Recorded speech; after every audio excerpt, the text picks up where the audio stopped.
विफाकी वजीर खजाना मोहम्मद औरंगजेब माली साल 2023-24 का इक्तिसादी सर्वे पेश कर दिया। इक्तिसादी सर्वे पेश करते हुए वजीर खजाना मोहम्मद औरंगजेब का कहना था कि महंगाई की शरह 48% से कम होकर 11% तक आ गई, जल्द सिंगल डिजिट पर भी आ जाएगी।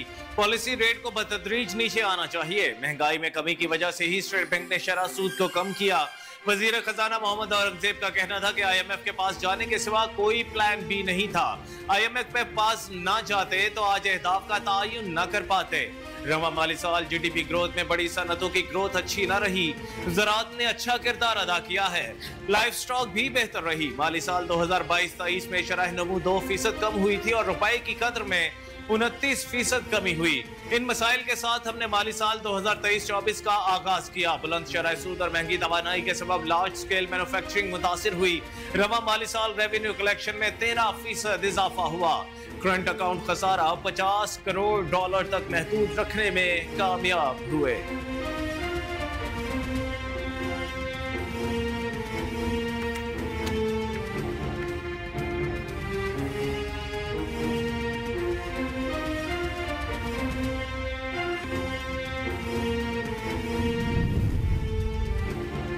किसी सरकारी कारोबारी इदारे को इस्तिस्ना नहीं, कोई मुकद्दस गाय नहीं, सबको मईशत का हिस्सा बनना होगा। वज़ीर खजाना मोहम्मद औरंगजेब का कहना था कि ज़राअत हमारी मईशत का सबसे बड़ा सतून है। गंदम के मामलात वज़ीर आज़म खुद देख रहे हैं। इस बार चावल की बम्पर फसल से हमने ज़र मुबादला कमाया है। ज़राअत में मिडल मैन के किरदार में कमी लानी है। हुकूमती अमल दखल जिस शोबे से खत्म हो वो अच्छा है। पासपोर्ट को भी सरकारी तहवील में नहीं रखेंगे। PIA निजकारी से मुतालिक नतीजा जुलाई-अगस्त तक देख लेंगे।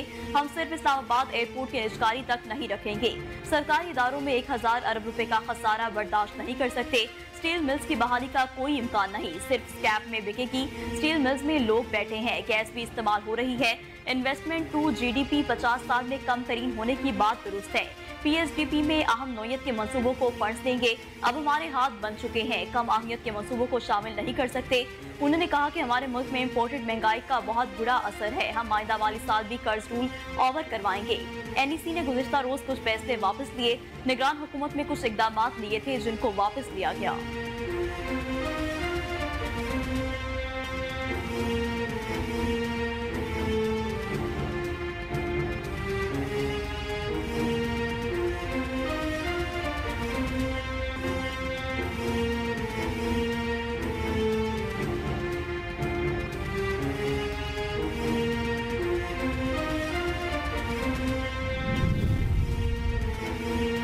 विफाकी बजट में सरकारी मुलाजमीन की तनख्वाहों में 10 से 15% तक इजाफा मुतवक्के है। विफाकी हुकूमत की जानिब से मजबूरी हुजम 18,000 अरब रुपए के लगभग हुजम पर मुश्तमिल विफाकी बजट कल पार्लियामेंट में पेश किया जाएगा।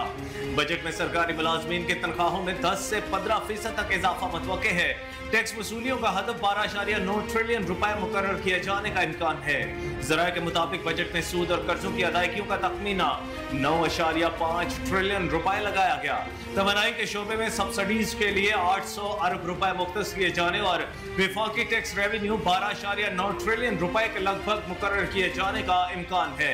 नॉन टैक्स रेवेन्यू का इब्तदाई तखमीना 2100 अरब रुपए लगाया गया है। ज़राए के मुताबिक इजाफी टैक्स हदफ पूरा करने के लिए सेल्स टैक्स की शरह मजीद 1% बढ़ने का इम्कान, जिससे अरबों रुपए का इजाफी रेवेन्यू मुतवक्के है।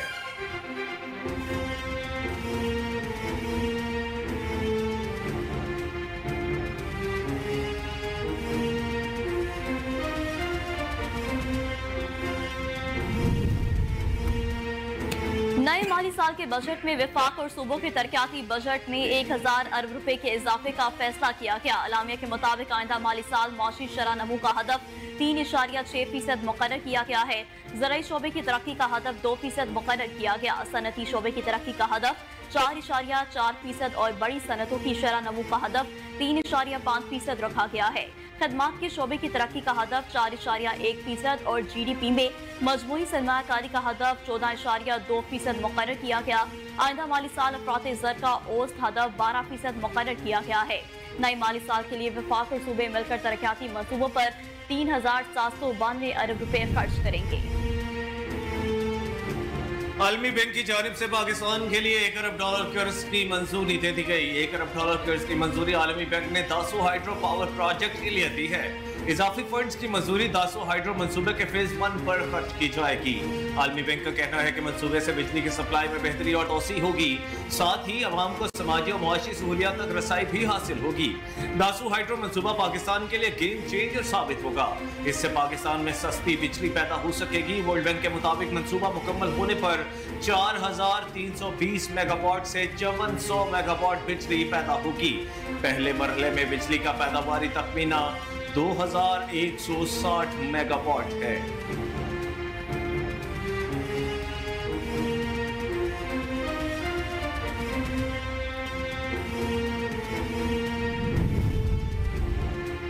स्टेट बैंक की जानिब से शरह सूद में कमी के बाद सरमाकारों का एतमाद बहाल होने लगा। पाकिस्तान स्टॉक एक्सचेंज में तेजी का रुझान। कारोबारी हफ्ते के दूसरे रोज कारोबार के दौरान स्टॉक मार्केट में 508 पॉइंट्स का इजाफा देखने में आया, जिसके साथ स्टॉक मार्केट में 100 इंडेक्स 73,760 पॉइंट्स की सतह पर ट्रेड कर रहा है।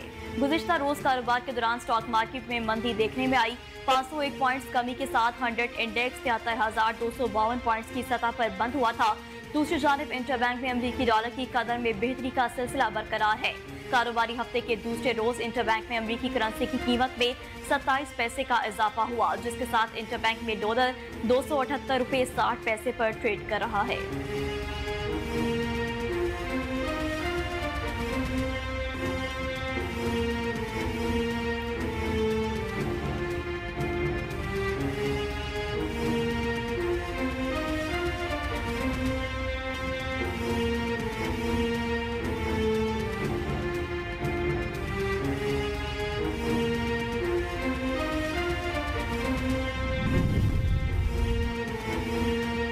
पाकिस्तान की मईशत की बहाली IT के साथ जुड़ी हुई है। वफाकी वज़ीर इत्तलात अता तारण की प्रेस कॉन्फ्रेंस कहा, हम एक जिम्मेदार मुल्क हैं, हम जंग नहीं अमन चाहते हैं। हमारा मुल्क 90% आलूदगी से मुतासिर हुआ है। पाकिस्तान की खारजा पॉलिसी मजीद बेहतर की जा रही है। मशरिक वस्ता पाकिस्तान को इत्तेहादी समझता है। हम तमाम ममालिक के साथ अच्छे ताल्लुकात को फरोग देना चाहते हैं। सऊदी अरब के आला सतह के वफ्द ने पाकिस्तान का दौरा किया, जो हमारे लिए बहुत अहमियत का हामिल है। सऊदी अरब ने भी पाकिस्तान को तिजारत के फरोग के लिए अरबों रुपए की सरमायाकारी की यकीन दहानी कराई। हुकूमत ने फनी तालीम पर तवज्जो मरकूज कर रखी है। हमारी IT एक्सपोर्ट बढ़ रही है। पाकिस्तान इंफॉर्मेशन टेक्नोलॉजी की बहुत बड़ी मार्केट है।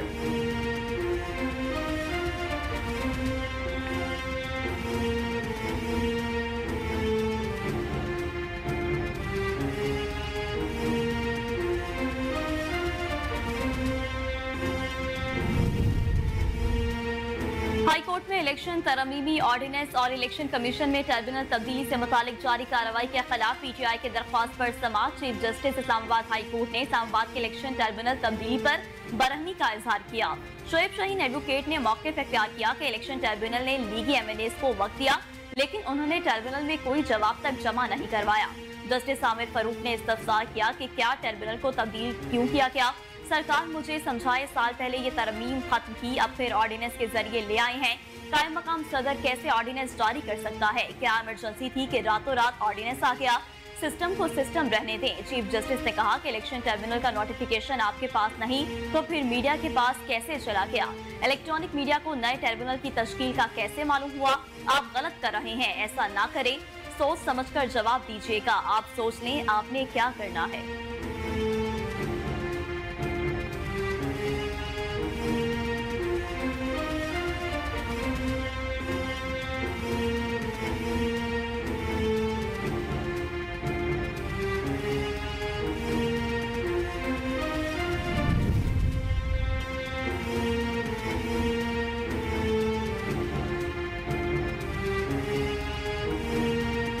सिक्योरिटी फोर्सेस ने लकी मरवत में खुफिया इत्तला पर ऑपरेशन करके 11 दहशतगर्दों को हलाक कर दिया। ISPR के मुताबिक सिक्योरिटी फोर्सेज ने ऑपरेशन हालिया IED धमाके के तनाजुर में किया। IED धमाके में कैप्टन मोहम्मद फराज इलियास समेत 7 फौजी शहीद हुए थे। ऑपरेशन के दौरान दहशतगर्दों के मुताबिक ठिकाने भी तबाह कर दिए गए। ऑपरेशन के दौरान सिक्योरिटी फोर्सेज ने मौसर तरीके से दहशतगर्दों के ठिकाने का पता लगाया। ISPR का कहना है कि घिनौने फाल के जिम्मेदारों को इंसाफ के कटहरे में लाया जाएगा। वजीर आजम शहबाज शरीफ ने 11 दहशतगर्दों को जहन्नुम वासिल करने पर सिक्योरिटी फोर्सेस को खिराज तहसीन पेश किया। वजीर आजम का कहना है कि पाक फौज के बहादुर जवानों ने जान हथेली पर रखकर दहशतगर्दों के खिलाफ कामयाब ऑपरेशन किया। दहशतगर्दी के खिलाफ जंग में सिक्योरिटी फोर्सेस हमेशा आहनी दीवार साबित हुई।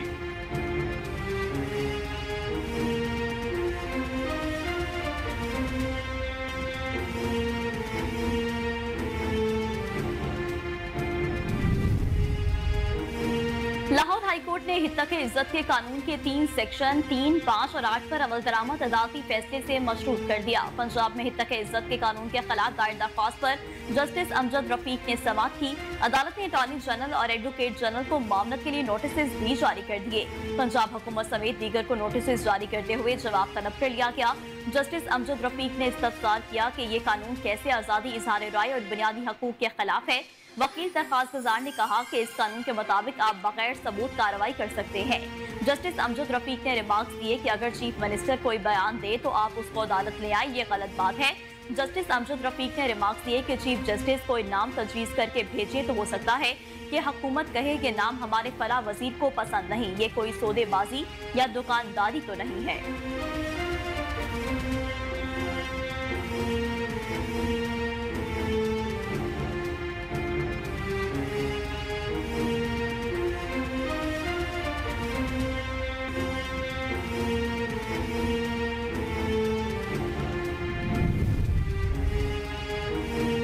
डिस्ट्रिक्ट कोर्ट रावलपिंडी ने मोटरवे चौक पर हंगामा आरआई कार्य सरकार में मुदाखलत दफा 144 की खिलाफ वर्जी के मुकदमे में वजीर आला खैबर पख्तूनख्वा की जमानत में 5 जुलाई तक तोसी कर दी।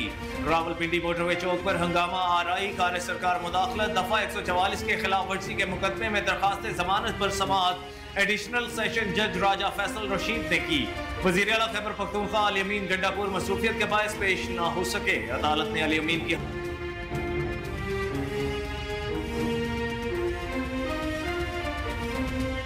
वज़ीर आला खैबर पख्तूनख्वा की जमानत में 5 जुलाई तक तोसी कर दी।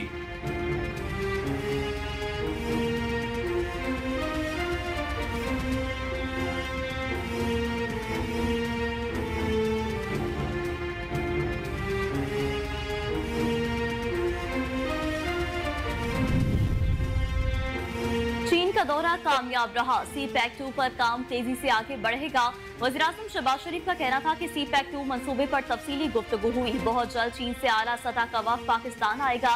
अल्लाह ताला ने हमें मौका दिया कि चीन से रिश्ते को जोड़े और मजबूत करें। एहसन इकबाल, इसहाक जाट, सेक्रेटरी फाइनेंस और दीगर ने बेहतरीन काम किया। कामयाब दौरे पर तमाम काबीना अराकीन का शुक्रगुजार हूँ।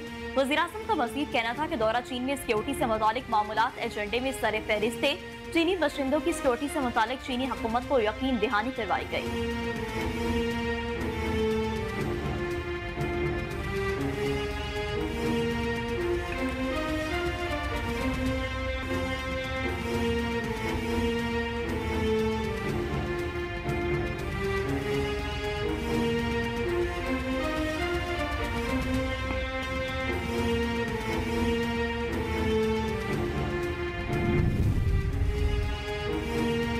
पाक बहरिया के नए जहाज PNS बाबर के हमले की गोलचक नेवल बेस तुर्किया में तरबियत मुकम्मल हो गई। ISPR के मुताबिक अपनी नौयत की पहली ट्रेनिंग का इनेकाद तुर्किश नेवल फोर्सेज और पाक बहरिया ने मुश्तरका तौर पर किया। ट्रेनिंग का मकसद जहाज के हमले को मुख्तलिफ बहरी ऑपरेशंस के लिए तरबियत देना और दोनों बहरी अफवाज के दरमियान बाहमी ताल्लुकात को मजीद मजबूत बनाना था। तर्जुमान पाक फौज ने बताया कि ट्रेनिंग के दौरान commander Golcuk naval base commanding officer Istanbul naval shipyard ने PNS बाबर का दौरा किया। तुर्किश नेवल फोर्सेस के आला हुकाम ने पाक बहरिया के ऑपरेशनल और तरबियती मयार को सराहा। PNS बाबर ने अपने कानाखले में पहली जंग अजीम की यादगार के सामने गुजरते हुए तुर्क शहदा को खिराज अकीदत पेश किया।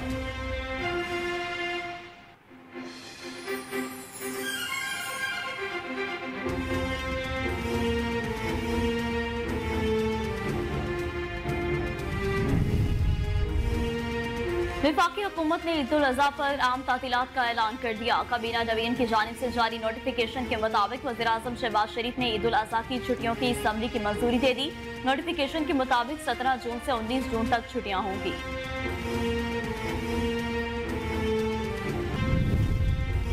वर्ल्ड कप के बाद कौमी टीम में बड़े पैमाने पर तब्दीलियों का इरादा। ऑपरेशन क्लीनअप में कुछ खिलाड़ी कौमी सिलेक्शन कमेटी को T20 वर्ल्ड कप और उससे कबल सीरीज की कारकर्दगी पर घर रुखसत कर दिया जाएगा। साबिक test fast bowler Wahab Riaz का भी अपनी जगह बरकरार रखना मुश्किल है। कौमी सिलेक्शन कमेटी को तब्दील करने की तजवीज़ है। मोहसिन नकवी ने न्यूयॉर्क में मीडिया से बातचीत में मुमकिन तब्दीलियों के हवाले से कहा कि कौमी टीम को छोटी नहीं बड़ी सर्जरी की जरूरत है।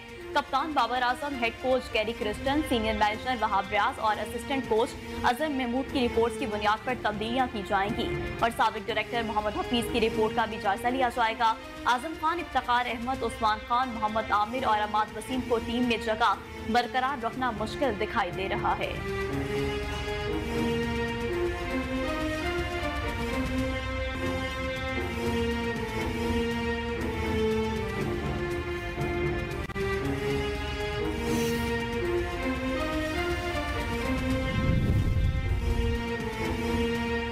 साबिक पाकिस्तानी क्रिकेटर इमरान नजीर ने T20 वर्ल्ड कप 2024 में अमेरिका और भारत से हारने वाली पाकिस्तानी टीम को बुज़दिल करार दे दिया।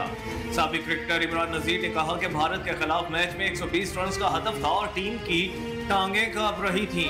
क्रिकेट दलेरी से खेली जाती है, इस तरह खेलकर जीत नहीं हासिल की जाती। हमारे पास स्किल्स नहीं है। हम सब मुख्तलिफ प्रोग्राम में बैठकर टीम की गलतियों की निशानदही कर रहे हैं, लेकिन सवाल ये है कि उन पर काम क्यों नहीं हो रहा। अभी भी हम 4 दिन सोग मनाएंगे और उसके बाद फिर वही रूटीन होगी। और भारतीय सीनियर अदाकार और सियासतदान शत्रुघ्न सिन्हा ने बेटी सोनाक्षी सिन्हा की शादी के हवाले से लाइल्म होने का इंकशाफ कर दिया।